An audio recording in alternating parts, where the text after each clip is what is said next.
Today, we have a special story to share, a story that holds the wisdom to bring you happiness and help you let go of anxiety.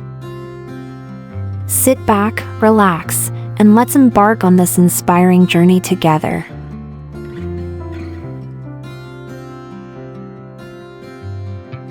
In a secluded temple nestled in the mountains, there lived an old monk and a young monk. The old monk had achieved enlightenment, while the young monk was still on his path. One day, filled with curiosity, the young monk asked his master, "Master, what's the difference between your life before enlightenment and after enlightenment?"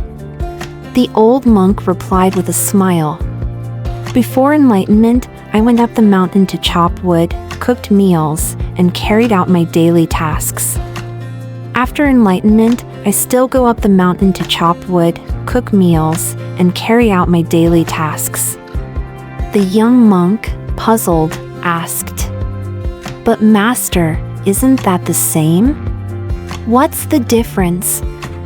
The old monk explained patiently, "Before enlightenment, I went up the mountain to chop wood because I needed the wood to make a fire, and I needed the fire to cook food. Everything was done with an end goal in mind. But after enlightenment, going up the mountain is simply going up the mountain, chopping wood is simply chopping wood, and cooking is simply cooking." Still confused, the young monk pressed on, "But Master, how does that make a difference?" The old monk chuckled and said, "When you climb the mountain only to chop wood, the climb feels exhausting.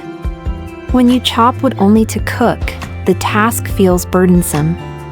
But when you climb the mountain for the sake of climbing, you'll notice the beautiful scenery along the way. When chopping wood is just chopping wood, and cooking is just cooking, there is no suffering, only presence and joy in the moment." The old monk continued, "This is like people working just to earn money.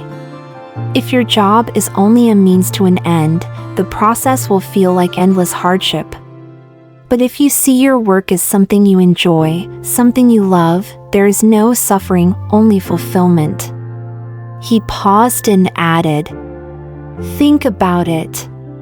If climbing the mountain is only for chopping wood, you'll miss the breathtaking views along the trail. But if climbing is just climbing, you'll be surrounded by endless beauty. Life is like this. If someone goes to school only to get a good job, and gets a good job only to make money, and makes money only to buy a house or a car, and buys a better house or car only to show success, this endless cycle of chasing will bring nothing but pain. There are two important lessons. First, the power of focus. Where your attention goes, your life follows. Second, the value of living in the present. Anxiety often arises when we carry the burdens of tomorrow or dwell on the regrets of yesterday, forgetting that today is the only moment we truly have. Treasure today, for it is unique and irreplaceable.